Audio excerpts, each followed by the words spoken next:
These are United States Marines. They're professional fighting men, dedicated to the defense of their country and fiercely proud of their corps and its traditions.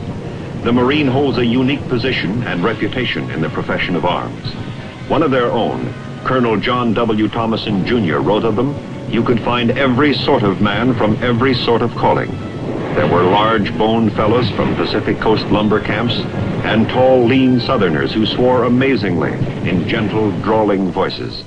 Husky farmers from the Corn Belt and youngsters who had sprung to arms from the necktie counter. Diverse people who ran curiously to type, with drilled shoulders and a bone-deep sunburn and a tolerant scorn of nearly everything on earth. The old breed of American regular regarding the service as home and war as an occupation.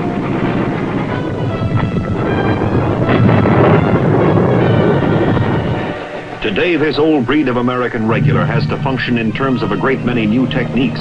In addition to his skill at amphibious assault, he is now mastering the method of attack known as vertical envelopment. The helicopter gives him the ability to move swiftly ashore regardless of beach conditions and to come in where his enemy is not, to open the attack on terms and at the place of his own choosing. The Marine of today must be ready for any kind of fight, from a brush fire war to full-scale nuclear combat. How a Marine Corps enlistee comes to be one of these professionals, ready and able to take his place in America's defensive armory. How he comes to be a Marine. This is the story we want to tell today.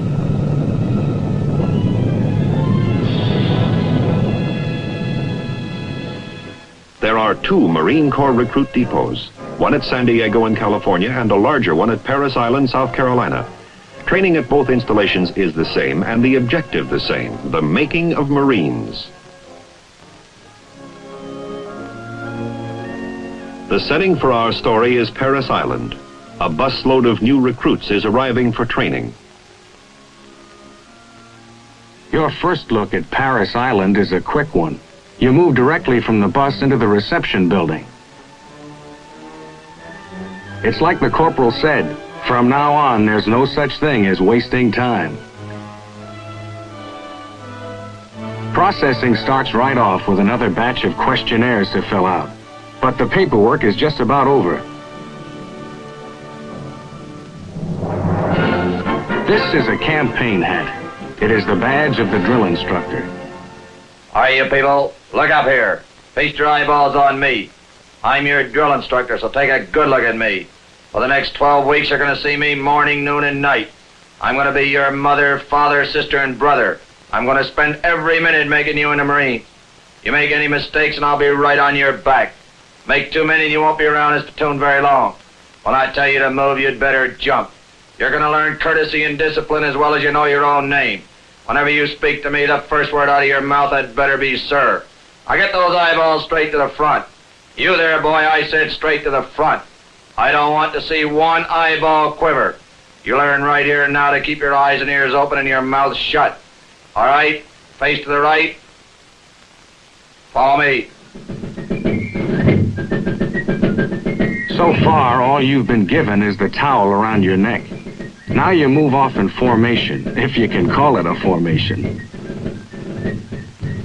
Passing by the Iwo Jima statue, you can't help wondering if those guys were as full of butterflies when they started training as you are. The next thing is to shed your civilian clothes. This is where you kiss them goodbye. You can send them home or give them to the Salvation Army or burn them, but you can't keep them. That's where the towel comes in.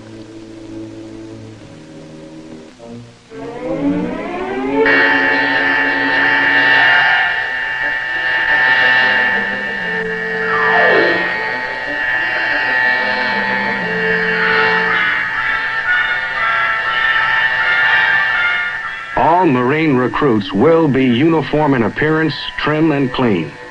The recruit haircut does make for cleanliness and uniformity, no doubt about that. Every recruit will take a thorough shower following the haircut session. Now you're ready for a uniform. When you get that first issue of clothing, you begin to really believe you're in the Marine Corps. And you are. But you're not a Marine, not yet. They take a lot of time and care to make sure that every man's shoes fit his feet exactly. And for a good reason. A lame Marine's no good to anybody. Your gear is issued by the numbers. The sergeant explains it this way. Don't move till I say move, and when I say move, move. That's the way it's done, by the numbers. By the time you get settled down, get your barracks cleaned up 2 or 3 times, it's time for lights out. When a DI comes into the room, you will be on your feet.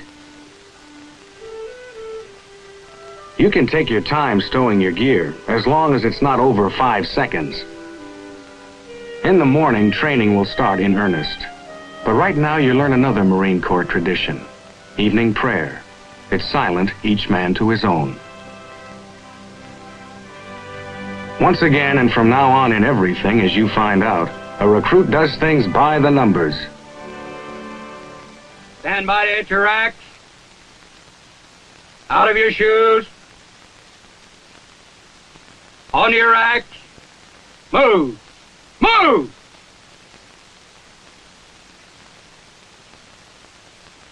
All right, get inside them.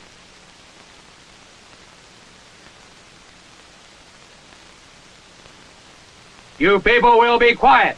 You people will go to sleep.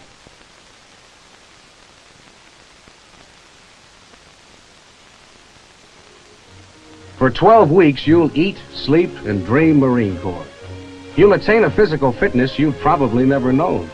And you'll make friendships that will last as long as you live. You'll gain the same pride, self-respect, and love of the Corps that marks your DI, as you earn your place in the company of an elite body of men.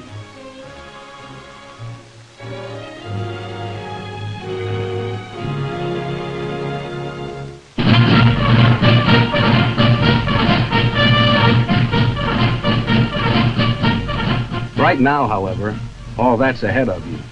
And today you begin in earnest.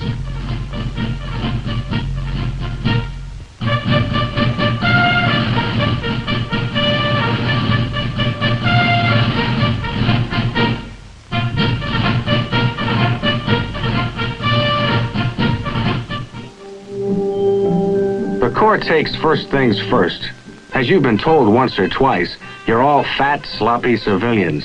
The physical training sessions are calculated to correct that situation and to teach you to work together.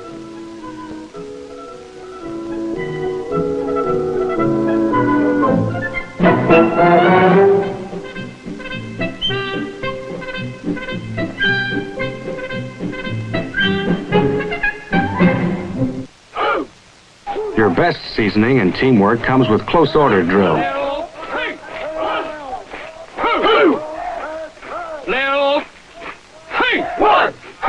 You start from scratch and there's a lot to remember. If you don't remember, your DI will take time to remind you.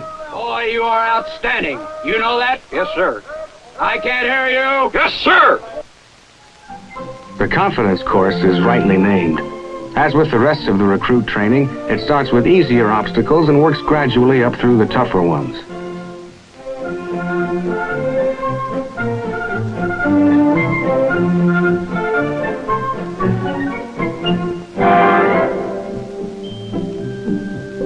Some of the final ones you don't get to until late in the training cycle, which is all right by the recruit. There's plenty to do in any one day without trying to do everything at once.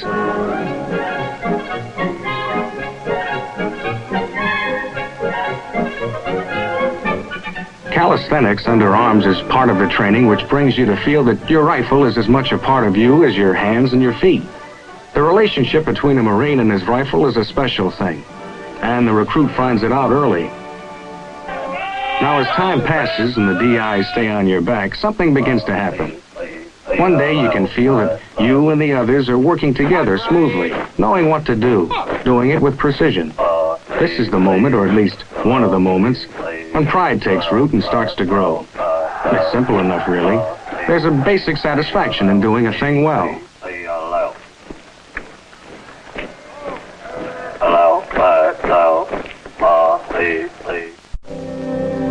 Don't get the idea a recruit ever gets a chance to start feeling smug, though. If there's any way to satisfy a drill instructor short of absolute perfection, nobody's found it yet. Every recruit learns the rifle creed. It starts like this. This is my rifle. There are many like it, but this one is mine. My rifle is my best friend. It is my life. I must master it as I must master my life. My rifle without me is useless. Without my rifle, I am useless.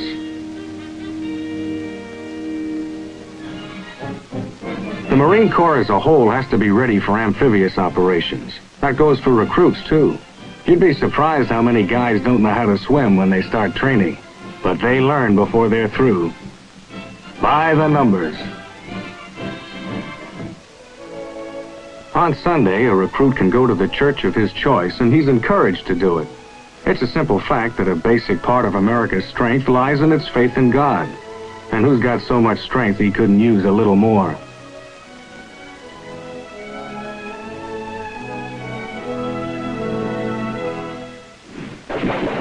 There comes a time, finally, when you start learning to fire the weapon you've been taking such tender care of all this time. As with everything in recruit training, this goes step by step. Initial firing with the M1 is done at close range, one round at a time.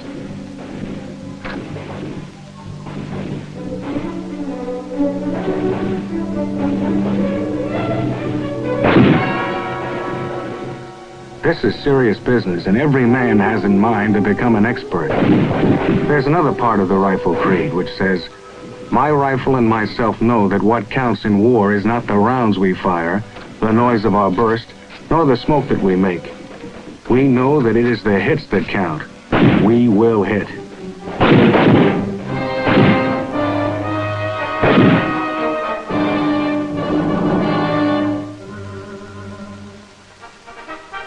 Meantime, and always, the physical conditioning goes on. The fat comes off and working muscle takes its place. The instructors do what you do, and a lot more, since they do it with several groups a day. Recruit training isn't easy, but along the way you learn something very important. You learn that you can go until you can't go anymore, and then go some more. Don't get the idea recruit training is all muscle work, though. You spend plenty of time in the classroom, too, busting your skull over subjects like Marine Corps history, map reading, nuclear, biological, chemical warfare, personal hygiene, American democracy, the mechanics of weapons. One high point in the training comes when the recruits take part in a field meet. The various events are familiar, some of them. Others have a more uniquely military flavor, as you'll see. All of them are gone into with plenty of yelling and laughing and enthusiasm.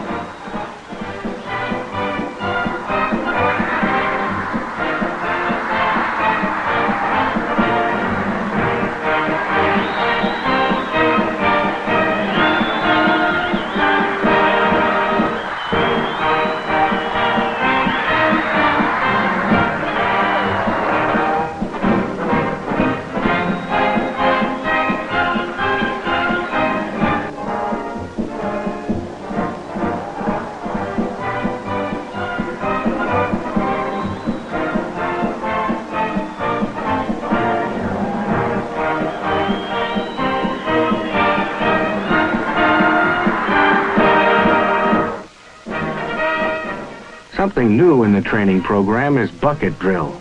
Remember how you used to play with sand in a bucket when you were little? Forget it. Here you start off with a little sand and it feels like a ton. But before long you can handle it okay. Whenever this happens, they add more sand.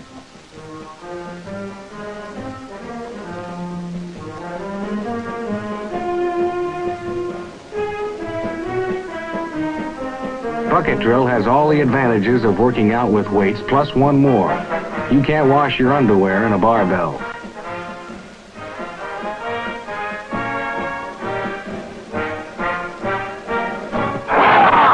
To a Marine, the bayonet is part of the rifle. He learns to use it and use it aggressively.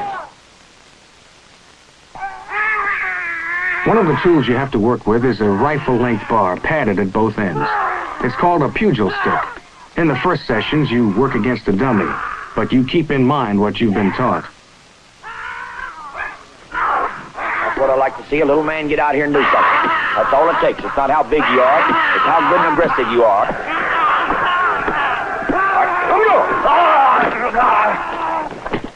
You lose control of that weapon, son, you're long gone. Next, you put on gloves and a football helmet and pair off. You drop down the pitchfork blow, and then you'll have your head knocked off. Boy, all you're doing is you had your head down swinging. Swing that God-blessed blade. You realize you want to cut somebody's head right off his shoulders, all right? Come on!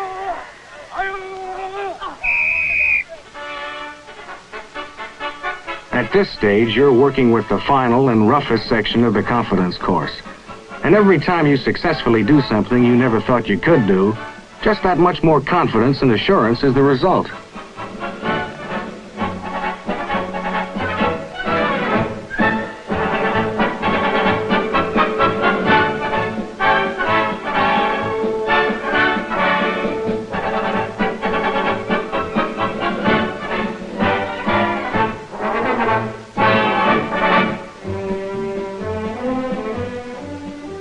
Since this is something you've been learning in stages from the beginning, you don't usually have too much trouble, even with the tough one.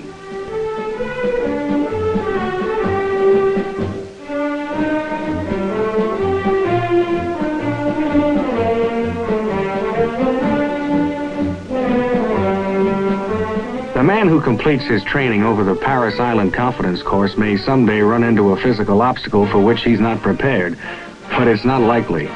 If he's called on to climb, scale, swing, crawl, or slide, it won't be anything new.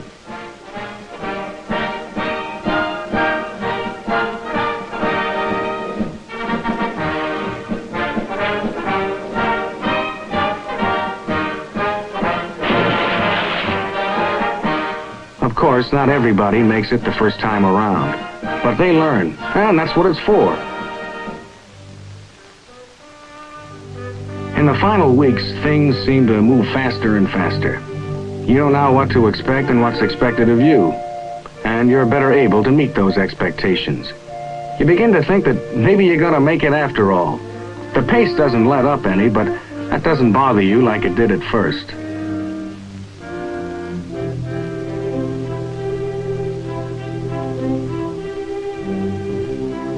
The fact is, you're catching on. You're beginning to feel at home in the uniform of a United States Marine.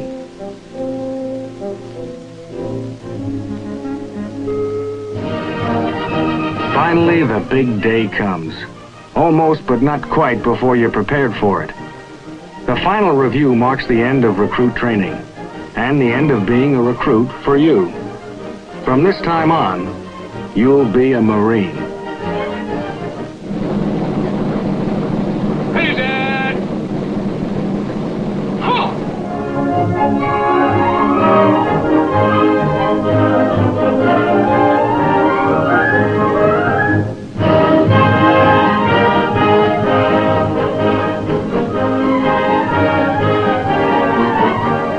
The honor men from the various recruit platoons receive a personal letter from the general and will take their place in the reviewing area while the rest of the men pass in review.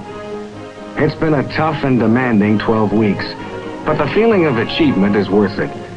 And you know that whatever happens and wherever you go from here on in, you'll never forget your days as a recruit.